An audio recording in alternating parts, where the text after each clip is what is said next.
Em 2018 aconteceu tanta coisa, foram tantas notícias que a gente até esquece que a Copa do Mundo foi nesse ano. É impossível resumir tudo, mas dá para lembrar dos episódios mais marcantes.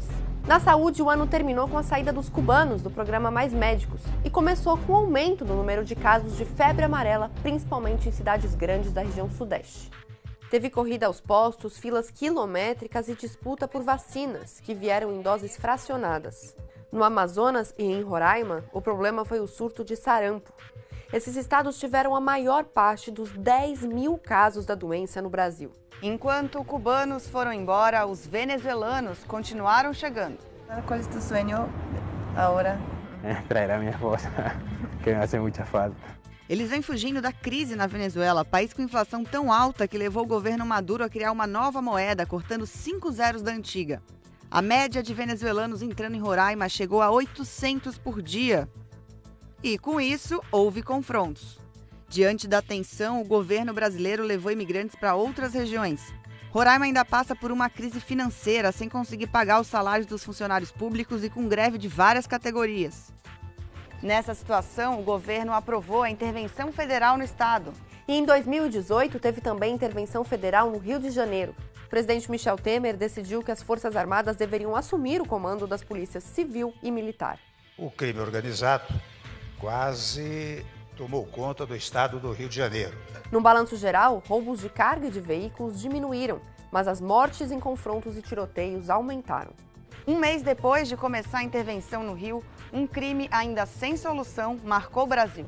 Tá tudo bem comigo, mas a Marielle tá desmaiada. Os assassinatos de Marielle e do motorista Anderson ganharam repercussão internacional. A vereadora foi homenageada nas ruas. E mais de 9 meses depois, o crime ainda não foi esclarecido. Um vereador, PMs e ex-PMs são investigados. Além do caso Marielle, outros episódios de violência chamaram a atenção. Logo nos primeiros 8 dias de 2018, o Pará teve 118 mortes violentas. Em Fortaleza, criminosos entraram atirando numa festa e mataram 14 pessoas na maior chacina do Ceará. No interior de São Paulo, pareceu roubo de cinema. 5 milhões de dólares foram levados do aeroporto de Viracopos, em Campinas. Ninguém foi preso. Na mesma cidade, um atirador entrou na catedral e matou 5 pessoas no meio da missa. Também em São Paulo, na cidade de Suzano, uma policial militar de folga matou um ladrão na porta da escola da filha. No Rio, a estudante Matheusa Passarelli foi morta por traficantes. E no Paraguai, o traficante brasileiro Marcelo Piloto matou uma jovem dentro da cela onde estava preso numa tentativa de não ser extraditado para o Brasil. Violência também entre os que deveriam garantir a ordem. Policiais civis de Minas Gerais e de São Paulo trocaram tiros no estacionamento de um hospital em Juiz de Fora. Mais de 14 milhões de reais foram apreendidos com eles, além de armas, carros e distintivos. E no futebol, o jogador Daniel foi encontrado morto depois de participar de uma festa. Em 2018, o Brasil viu pela primeira vez um ex-presidente ser preso por um crime comum. Lula foi condenado em segunda instância por corrupção passiva e lavagem de dinheiro no caso do triplex do Guarujá. O mandado de prisão foi expedido pelo juiz Sérgio Moro no dia 5 de abril. O ex-presidente deveria se apresentar à Polícia Federal em Curitiba, só que Lula seguiu para o Sindicato dos Metalúrgicos do ABC. Lá discursou para seguidores e reforçou que provaria sua inocência. Eu não pararei porque eu não sou mais um ser humano, eu sou uma ideia. A defesa tentou evitar a prisão no Supremo Tribunal Federal e no Superior Tribunal de Justiça, mas sem sucesso. Quase 26 horas depois de o prazo se esgotar, Lula se entregou e seguiu para o Paraná. O ex-presidente está preso numa sala especial no prédio da Polícia Federal, onde cumpre a pena de 12 anos e 1 mês. Outras prisões e solturas também foram notícia. Daniel Cravinhos, condenado pela morte do casal Richthofen, foi para o regime aberto. Deixou a cadeia em novembro o empresário Joesley Batista, investigado na Operação Capitu, um desdobramento da Lava Jato. Teve também saída em massa de um presídio de segurança máxima em João Pessoa, mas nesse caso foi fuga de quase 100 detentos. Cerca de 40 foram recapturados. Enquanto uns saíram, outros entraram. A polícia prendeu 3 ex-governadores: Eduardo Azeredo, de Minas Gerais, Beto Richa, do Paraná e Marconi Perillo, de Goiás. Também foi para a cadeia o governador do Rio de Janeiro, Luiz Fernando Pezão, acusado de corrupção. Já no Tocantins, o governador Marcelo Miranda teve o mandato cassado por Caixa 2. Sobrou também para grandes empresários. A executiva Meng Wanzhou, do grupo chinês de telefonia Huawei, foi presa no Canadá, mas foi solta depois de pagar fiança. O brasileiro Carlos Ghosn, comandante da Renault e da Nissan, foi para a cadeia no Japão por fraude. No Rio foram presos um médico e uma massoterapeuta que tinham o mesmo apelido. Ele, Dr. Bumbum, ela, Pati Bumbum. Eles faziam procedimentos estéticos irregulares que podem ter causado a morte de pacientes. E o ex-diplomata Sérgio Schiller foi preso depois de agredir a esposa. Tudo registrado em vídeo por ela. O ano foi de muita luta das mulheres e de casos chocantes de violência sexual e de gênero. No Globo de Ouro, atrizes usaram vestidos pretos para denunciar o assédio sofrido em Hollywood. Funcionários do Google no mundo inteiro protestaram depois que a empresa foi acusada de proteger um alto executivo acusado de assédio. No esporte, o médico Larry Nassar foi condenado a até 175 anos de prisão nos Estados Unidos por abusos sexuais. Entre as vítimas estavam campeãs olímpicas da ginástica. E também teve escândalo na ginástica olímpica aqui no Brasil. O técnico Fernando de Carvalho Lopes foi desligado da seleção brasileira após denúncias de assédio de atletas. No Paraná, a advogada Tatiane Spitzner foi encontrada morta depois de cair do quarto andar. Vídeos mostram que ela foi agredida pelo marido, Luiz Felipe Manweiler, momentos antes da morte. O réu é suspeito de ter esganado e jogado a esposa pela sacada. Ele nega. Alguns escândalos envolveram até líderes religiosos. Siri Prembaba foi acusado de abusar sexualmente de 2 discípulas. Ele nega ter cometido o crime. E no finzinho do ano, centenas de mulheres acusaram o médium João de Deus de abuso sexual durante sessões espíritas. O líder, que foi preso, nega as denúncias. E como esquecer a greve que parou o país? Em maio, os caminhoneiros cruzaram os braços. Entre os motivos, o aumento do preço dos combustíveis. Foram 11 dias de paralisação em todo o país, com bloqueio de estradas e protestos. Vários setores foram prejudicados com desabastecimento. Voos foram cancelados, faltaram remédios e alimentos nas farmácias, hospitais e supermercados. E os motoristas desesperados procuravam postos que ainda tivessem gasolina ou álcool. O preço foi às alturas. Várias cidades decretaram estado de emergência. Um caminhoneiro foi morto depois de furar o bloqueio em um protesto. A greve dos caminhoneiros não foi a única crise que o governo Temer teve de enfrentar nesse ano. Em janeiro, Temer indicou a filha de Roberto Jefferson, a deputada Cristiane Brasil, como ministra do Trabalho. Mas ela tinha problemas justamente na Justiça do Trabalho. Aí a indicação virou uma novela e o governo federal voltou atrás. Com a crise de segurança no Rio de Janeiro, Temer nomeou Raul Jungmann ministro da Segurança Pública, pasta criada para combater a violência e a criminalidade. E o próprio Temer enfrentou uma quebra de sigilo autorizada pelo ministro Barroso, do Supremo Tribunal Federal. A investigação apura se o presidente beneficiou empresas do setor de portos em troca de propina.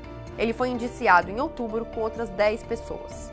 Na economia, a reforma da Previdência, defendida por Temer, não saiu do papel. Chegou a ser aprovada pela Comissão Especial no Congresso, mas não foi votada na Câmara. O dólar atingiu o maior patamar da história. Em setembro, a cotação fechou em R$ 4,19, com os investidores de olho no cenário eleitoral. No fim do ano, o projeto Escola Sem Partido foi arquivado.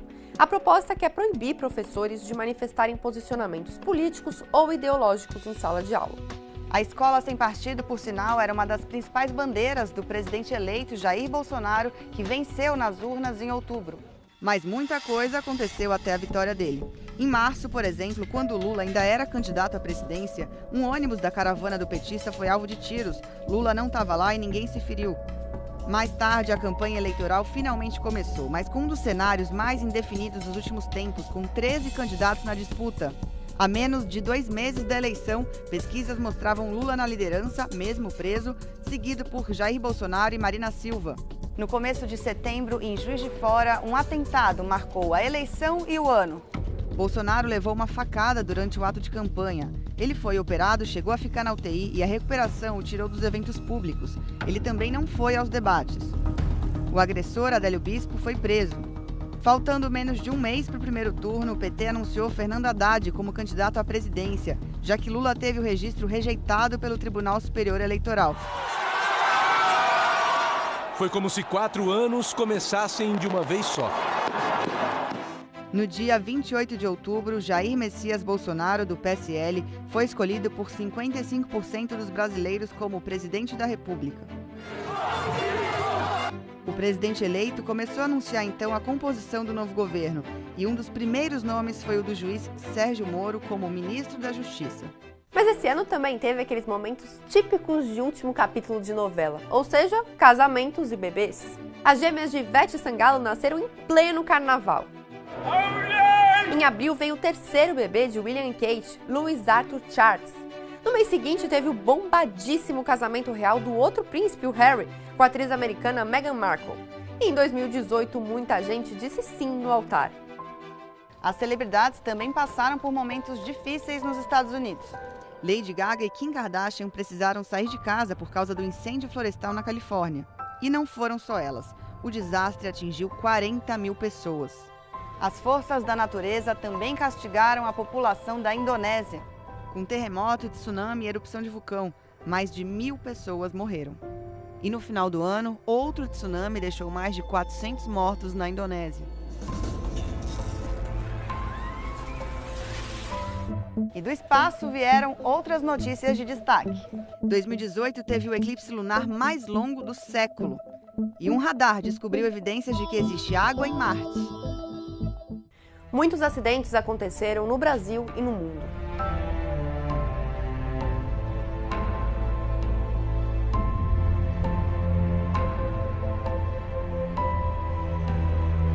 Além desses episódios, a gente viu muitas construções importantes no Brasil sofrerem abalos. O incêndio no Museu Nacional, no Rio de Janeiro, destruiu o acervo com mais de 20 milhões de itens. Também no Rio, na Avenida Brasil, uma passarela caiu após um caminhão se chocar contra ela. O motorista morreu. Em Brasília, parte do eixão sul desabou. Já em São Paulo, um viaduto cedeu na Marginal Pinheiros, uma diferença de 2 metros de altura que mexeu com a rotina da cidade. Foi em São Paulo também que aconteceu uma das grandes tragédias do ano.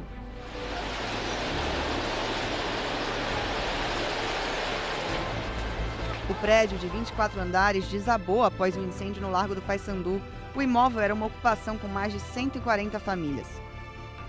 Fora do Brasil, uma ponte desabou em Gênova, na Itália, matando 37 pessoas.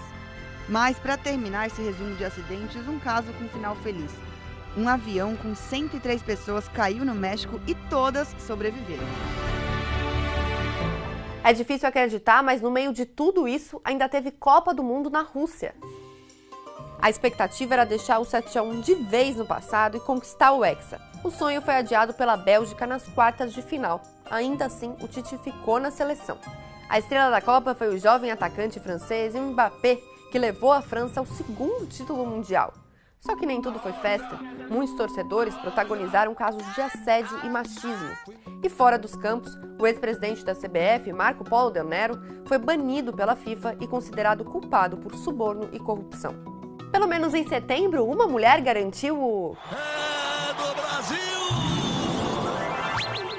Pela 6ª vez, Marta foi eleita a melhor jogadora do mundo.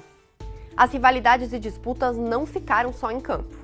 No começo do ano, o presidente dos Estados Unidos e o líder da Coreia do Norte se desafiaram citando seus botões nucleares. Mas Trump e Kim Jong-un baixaram a guarda e marcaram um encontro em Singapura. A Coreia do Norte se comprometeu a desmontar seu programa nuclear. E Kim participou de outra cena histórica.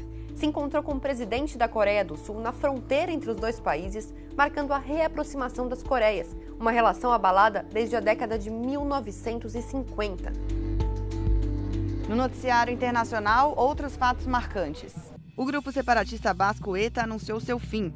Miguel Díaz-Canel foi confirmado presidente de Cuba, o primeiro líder que não é da família Castro. Um escândalo envolvendo o Facebook. 87 milhões de usuários tiveram seus dados explorados por uma consultoria que usou essas informações para fazer campanha para Trump nas eleições americanas. Na Argentina, um submarino com 44 pessoas, desaparecido desde novembro de 2017, finalmente foi encontrado quase um ano depois. Todos a bordo morreram. No Reino Unido, um espião russo foi envenenado em casa. E na Turquia, a morte misteriosa do jornalista saudita no consulado de seu país gerou indignação mundial. Nos Estados Unidos, uma passageira morreu sugada para fora de uma janela do avião. Na fronteira com o México, imigrantes que entraram ilegalmente no país foram presos, enquanto seus filhos eram levados para abrigos. No Oriente Médio, a inauguração da Embaixada Americana em Jerusalém gerou protestos e mortes de palestinos em confrontos em Gaza. Na economia, o governo Trump impôs uma sobretaxa de 25% ao aço importado e de 10% ao alumínio. Em 2018, ainda veio à tona um memorando secreto da CIA que dizia que o general Geisel, presidente do Brasil entre 1974 e 1979, autorizou execuções durante a ditadura militar. E teve uma notícia com um final feliz que uniu o mundo todo. A torcida pelo resgate dos 12 meninos e do técnico de futebol que ficaram presos numa caverna na Tailândia. Depois de 9 dias sem comer, eles foram encontrados dentro da caverna inundada. Um mergulhador morreu tentando resgatá-los. Mais de 1.000 pessoas participaram diretamente dos trabalhos de resgate que duraram 3 dias. E o que um dos meninos disse depois de ser salvo? Que quer viver cada segundo da vida. E que venha 2019. Até mais!